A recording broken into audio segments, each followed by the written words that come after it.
आज हम सब के लिए एक प्रेरणा का दिन है। पूज्य बापू की जयंती भी है और उन्हीं के विचारों से आगे बढ़ने वाले भारत के दूसरे प्रधानमंत्री स्वर्गीय श्री लाल बहादुर शास्त्री की भी जयंती है, जिन्होंने जय जवान जय किसान का नारा दिया था, जो आज भी वैसे ही मजबूती से प्रेरणा देता है।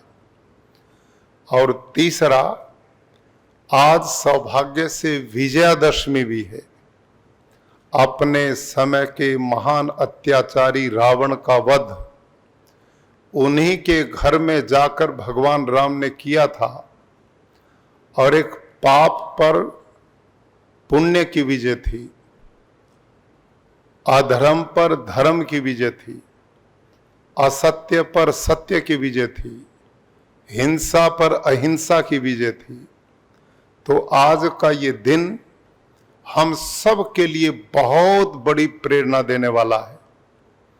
और जैसा पूर्व वक्ताओं ने कहा, राष्ट्रीय स्वयंसेवक संघ एक ऐसा संगठन जो राष्ट्र प्रथम के रूप में चिंतन, अनेक प्रकल्प चलाकर भारतीय जीवन मूल्यों, संस्कृति, परंपराओं को जनमानस तक पहुंचाते राष्ट्र सेवा में समर्पित है, उसका भी 100 वर्ष पूरा हुआ है।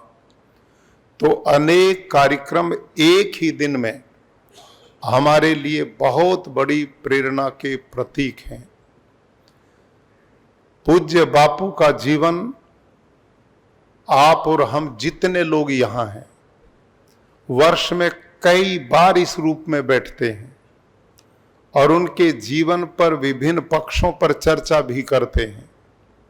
और मेरे से पहले सभी आदरणीय वक्ताओं ने पूज्य बापू के कार्य और आदर्श और हमारी क्या प्रेरणाएं हो सकती हैं, विस्तार से हमारे बीच में बताया है।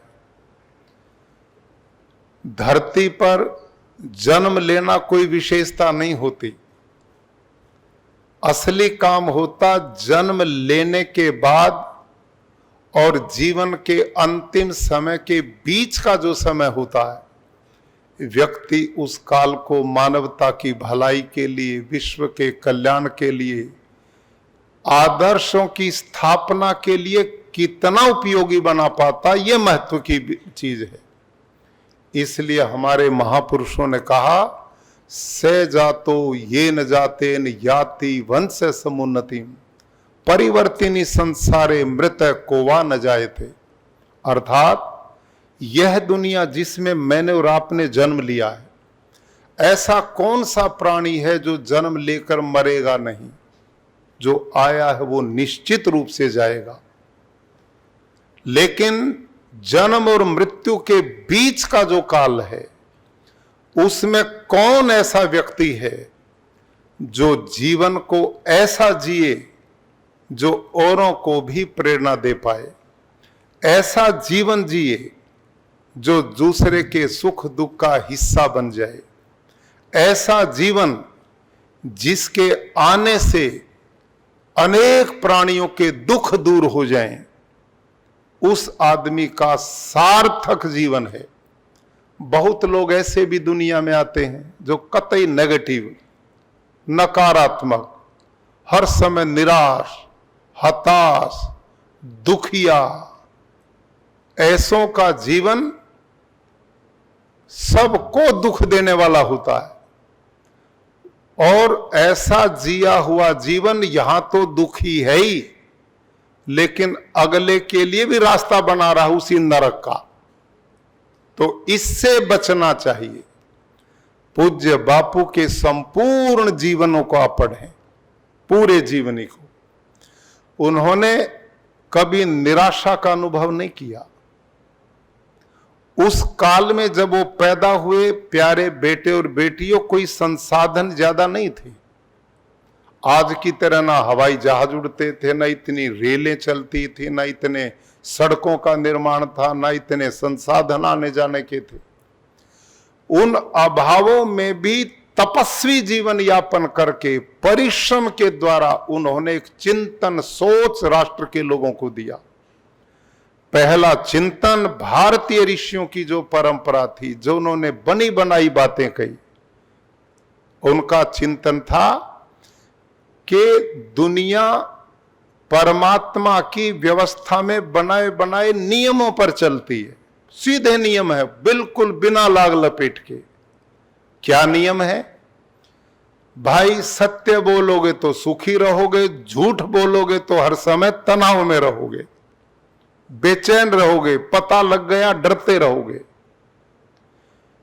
सबको सुख दोगे तो आत्मा को सुख मिलेगा, और बिना बात पॉलिटिक्स करके लोगों को दुखी करते रहोगे उल्टी सीधी, तो दुखी रहोगे। दूसरे को भी दुखी करेंगे, आप भी दुखी होगे। कितना सीधा रास्ता था। अस्ते भाई, मैं नहीं चाहता मेरी वस्तु की कोई चोरी करे, तो मैं दूसरे के धन की इच्छा क्यों रखूं?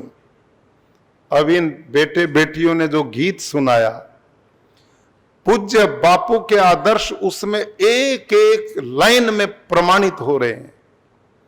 भाई, दूसरे की पीड़ा हरना ही तो जीवन है, पीड़ा देना जीवन नहीं है।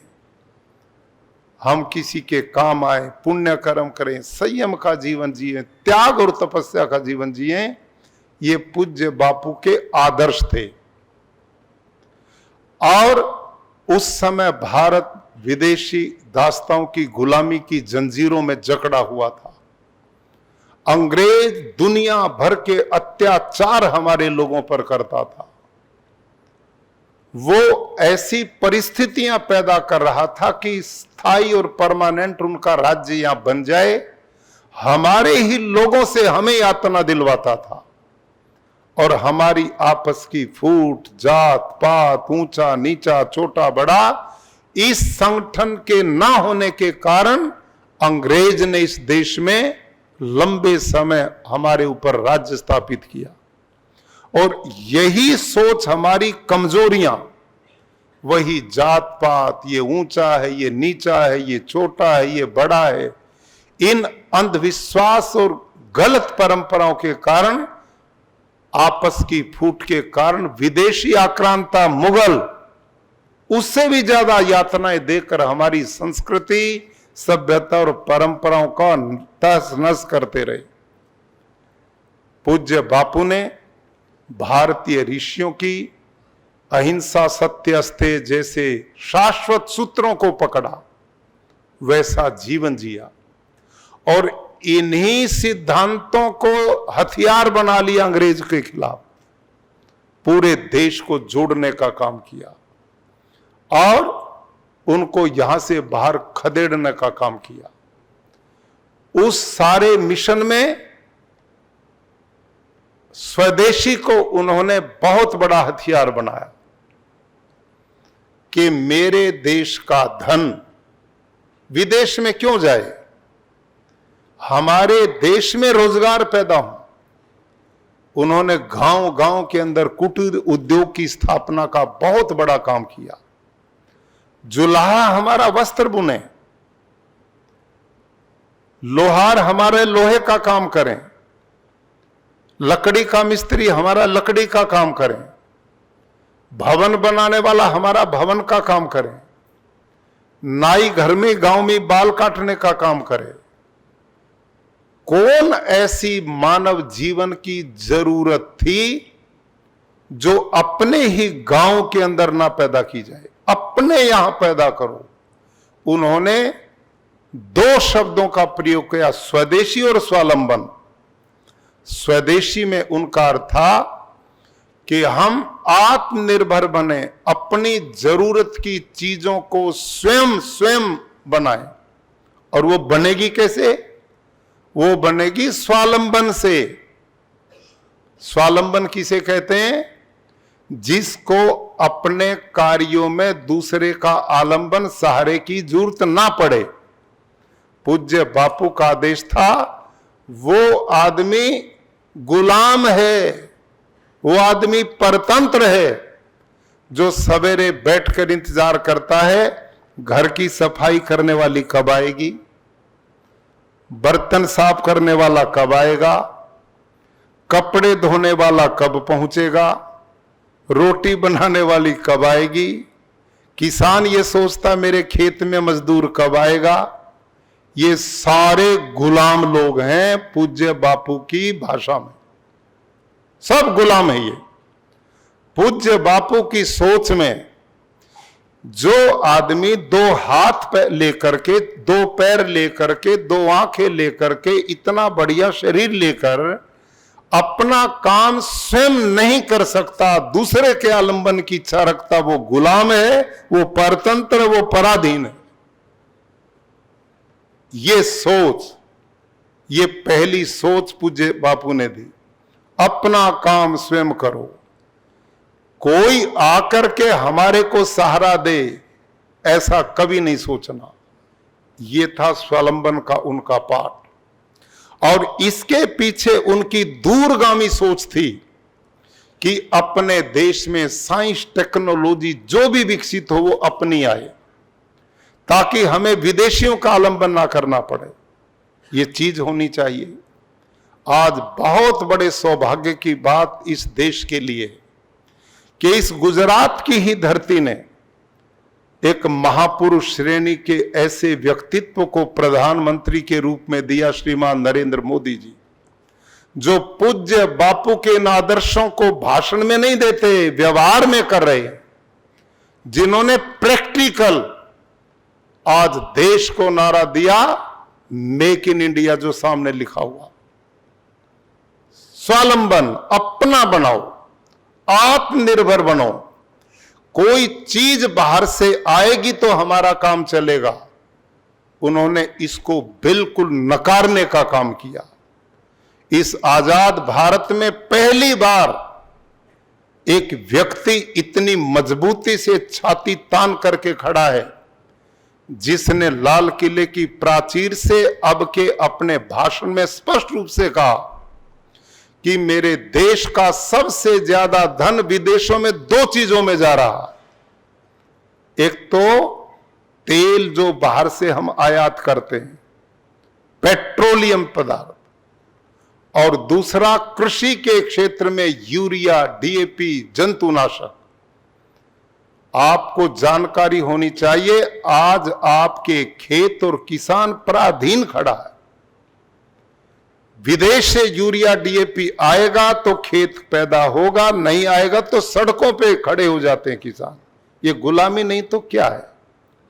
2.5 लाख करोड़ रुपए का यूरिया, डीएपी एक वर्ष में आजकल विदेश से भारत में आता।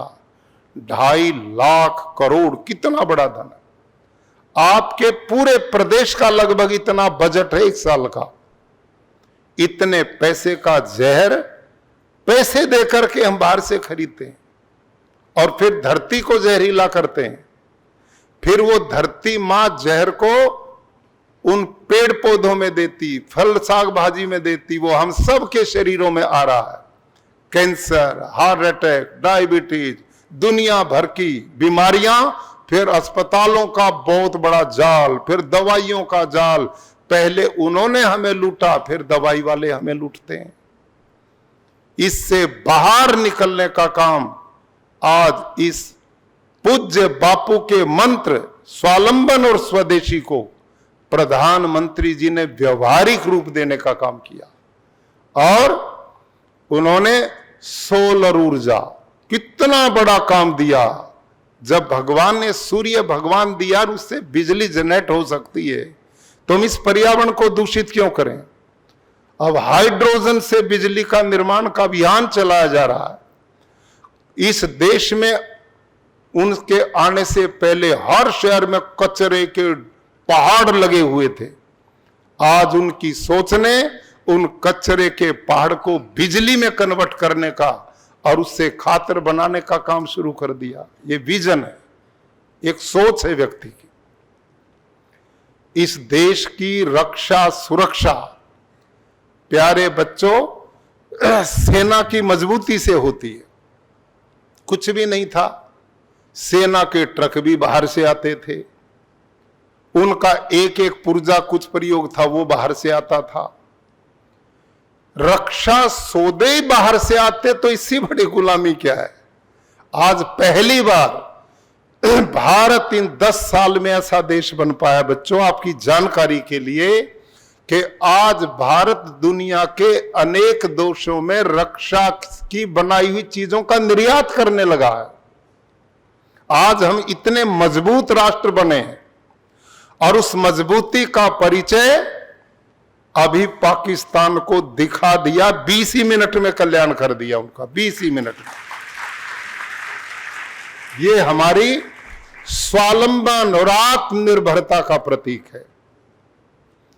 कभी कोई बहुत बड़ा शक्तिशाली देश हमारे को आंख दिखाता, हमारी ये चीज लेनी पड़ेगी, लेकिन ऐसा स्वावलंबी चिंतन वाला व्यक्ति ऐसे बड़े बड़े राष्ट्रों के आगे छाती तान कर खड़ा होगा कि अब हम वो नहीं है जो तुम सोचते हो, हम अपने आप अपना रास्ता तय करेंगे। और यदि पूज्य बापू का आदर्शों का भारत की सोच है, तो आज प्रधानमंत्री उस चिंतन को दे रहे हैं। मेक इन इंडिया के द्वारा, स्वदेशी के द्वारा, आत्मनिर्भर भारत, और समय बांध दिया 2047 तक। हम जो मंच पर बैठे, पता नहीं कोई होगा कि नहीं होगा मेरे सहित, लेकिन आप सब बेटे बेटियां उस समय को देखोगे और आपकी आने वाली संततियां उसका मजा लेंगी। लेकिन इसका प्राप्ति का रास्ता पूज्य बापू ने कहा कि जो तुम दूसरों से चाहते हो वैसा खुद बनो, तब वो रास्ता बनेगा। ये बापू का संदेश था। जो इच्छा अपेक्षा हम सामने वाले से अपने लिए रखते हैं, वैसा हमने भी बनना पड़ेगा। आप मजबूत देश देखना चाहते हो, स्वावलंबी देश देखना चाहते हो, आत्मनिर्भर भारत देखना चाहते हो, विकसित भारत देखना चाहते हो, तो यहां जितने बेटे बेटियां बैठे हैं, विद्यार्थी छात्र छात्राएं, आप संकल्प लें। केवल वो एक कहावत है ना, कोई सुना रहा था कि आदत पड़ी है जो हमें, उसे कौन छुड़ा सकता है। हमें कहने की आदत है और तुम्हें सुनने का चस्का है। इससे बाहर निकलना है, समझ में आई? इससे बाहर निकलना है, प्रैक्टिकल करना ही है। ये जो आज राष्ट्र के गौरव की यात्रा चली है, आज आत्मनिर्भर भारत बनाने की जो संकल्प सिद्धि की यात्रा चली है, इसमें आप एक एक सैनिक बन करके जब आगे बढ़ोगे तो वो दिन आएंगे और उसका सुख देश गौरव के रूप में और आप सब अनुभव कर पाएंगे। तो पूज्य बापू का जो मिशन था वो था कि हमारे गांव का किसान समृद्ध हो, हमारे गांव के कारीगर हर क्षेत्र में आत्मनिर्भर बने और पूरा देश उनके द्वारा बनाई गई वस्तुओं का ही उपयोग करे, अपना पैसा विदेश में जाकर गरीबी ना आए। ये संकल्प आपने लेना है।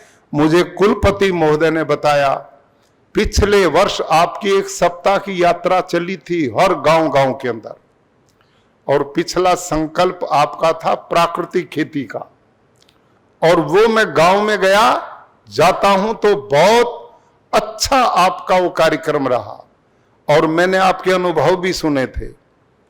बहुत अच्छे अनुभव आप सबके आए थे।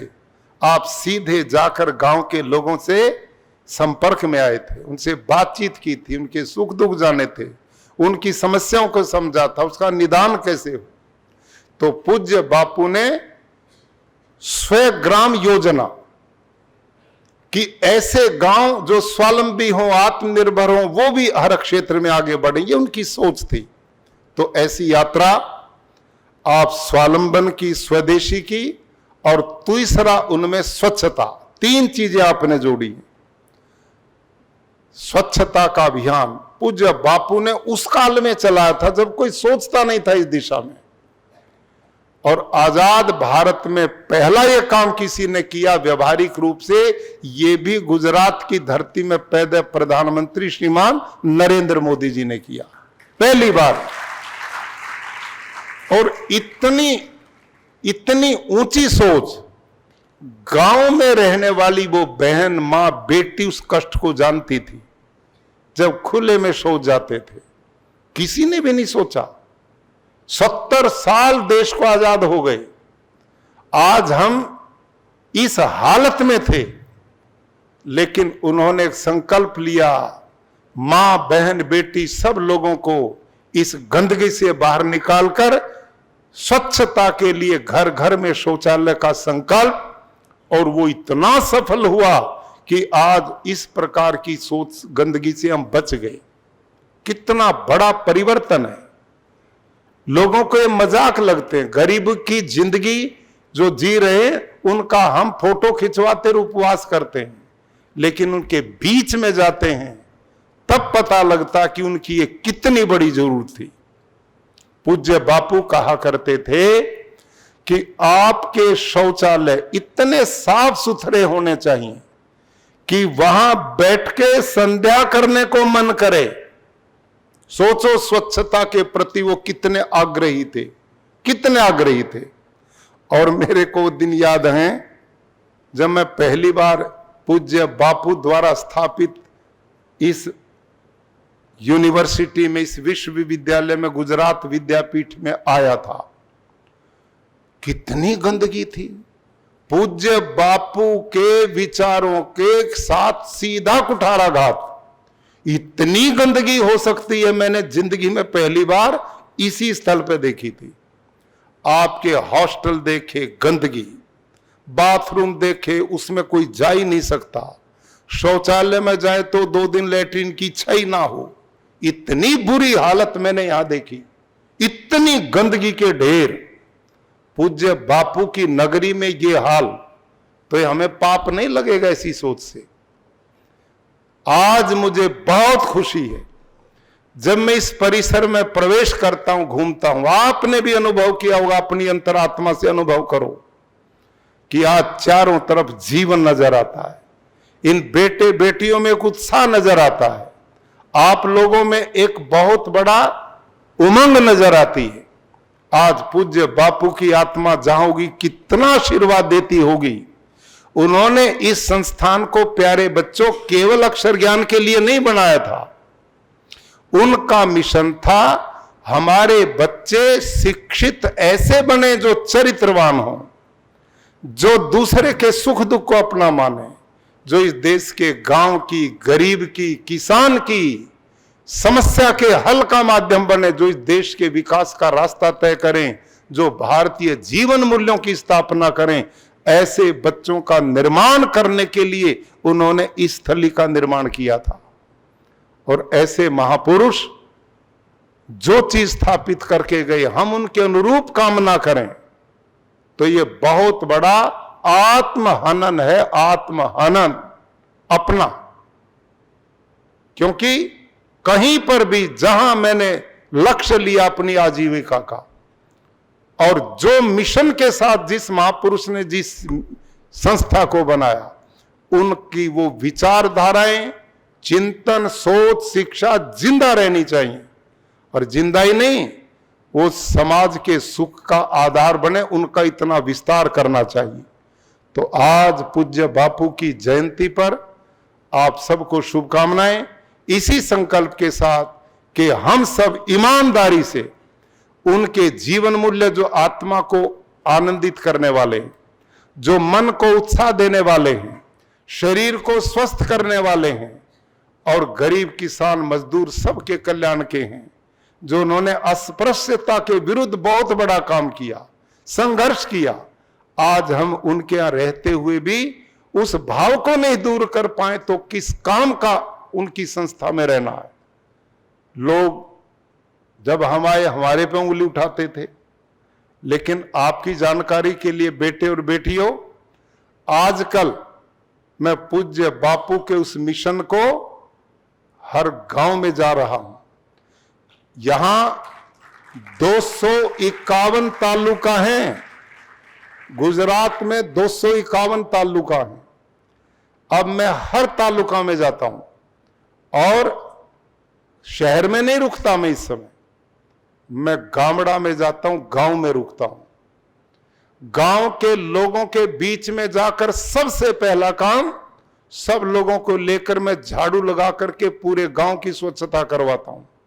यह हर सप्ताह का मेरा काम है, हर सप्ताह यह काम मैं करता हूं। दूसरा, वहां पर मैं पेड़ लगाता हूं, एक पेड़ नहीं, स्कूल खाली पड़ा पूरा वृक्षारोपण, पंचायती जमीन वृक्षारोपण, और पेड़ लगाकर नहीं छोड़ता। आपके वन विभाग के लोगों की ड्यूटी तय करता हूं, आके फिर देखूंगा। अब 3 साल इस पेड़ को जिंदा रखना आपका काम है, और मुझे विश्वास है 3 साल पेड़ को तुमने जिंदा रखा तो फिर वो पेड़ सारी जिंदगी तुम्हें जिंदा रखेगा, तुम्हें जिंदा रखेगा। वो आज जरूरत है पर्यावरण बचाने की। और इन 2 कार्यक्रम के बाद तब तक रात हो जाती है, मैं गांव के सबसे दलित अनुसूचित उस परिवार में भोजन करता हूं, उनके जमीन में बैठ करके, उनके बीच में, पूरे परिवार के बीच में। अब आप बताओ, ये पूज्य बापू के काम नहीं है? ये पूज्य बापू के काम है कि नहीं? प्रैक्टिकल समरसता, वो हमारे भाई हैं, उनकी भी आंखें वहीं जहां हमारी हैं, उनके भी हाथ ऐसे जैसे हमारे, उनके भी कान वहीं हैं, उनकी भी बुद्धि दिमाग वैसा ही है। हमने भाषण दिए और व्यवहार में नहीं लाए, क्या काम होगा? हर सप्ताह में उनके बीच में, आदिवासियों के बीच में, अनुसूचित जाति के लोगों के बीच में, हर ऐसे जिनको इस देश में अस्पृश्यता का नाम दिया, मैं भोजन उन्हीं के घर में जाके करता हूं हर बार। और सवेरे मैं किसी परिवार में नहीं सोता, गांव में रुकता हूं, लेकिन गांव के स्कूल में रुकता हूं, पंचायत भवन में रुकता हूं। और आप जानते गांव में कितनी सुविधाएं होती हैं। शौचालय उस कोने पे है, बाथरूम तो है ही नहीं, लेकिन जो गांव का आदमी जिस परिस्थिति में, मैं क्यों नहीं रह सकता, तभी हम उनके सुख दुख के साथी बन पाएंगे। ये पूज्य बापू का मिशन था, और मैं उनके बीच में रुकता हूं। और सवेरे उठते ही 6 बजे मैं किसी प्राकृतिक खेडूत के घर जाता हूं और उनकी गाय का दूध निकालने में भी मदद करता हूं, खुद निकालता हूं। अब किसान क्यों नहीं जुड़ेगा? बेचारा वंचित क्यों नहीं जुड़ेगा? जब हम उनके बीच में जाएंगे, यही तो बापू का संदेश था। वो डंडी लेकर के पैदल पद यात्रा पे निकलते थे, गांव में जाते थे। वैसा ही माननीय कुलपति महोदय ने और आपकी टीम ने संकल्प लिया कि पूज्य बापू के तीनों मिशन, स्वावलंबन, स्वच्छता और स्वदेशी, ये भारत की उन्नति के आधार बनेंगे। आप सबसे मेरा आग्रह, बेटे बेटियों से, इस यात्रा को आनंद के साथ निभाएं, कर्तव्य के साथ निभाएं। ये मत सोचें कहां भेज दिए हम, ये हमारा देश है, इस मिट्टी का हम अन्न पानी खाते हैं, इस देश की हवा लेते हैं, इस देश का जल पीते हैं, और इसके प्रति यदि जिम्मेदारी नहीं की तो ये अधर्म होगा। और जिम्मेदारी का पालन किया, इसी का नाम धर्म है। तो इस धर्म का पालन करेंगे। ऐसे पूज्य बापू की जयंती पर उनका जीवन सदा हमें प्रेरणा देता रहेगा। इस देश को आगे बढ़ाने के लिए हमारा संबल बनेगा। इन्हीं शुभकामनाओं के साथ सबका धन्यवाद।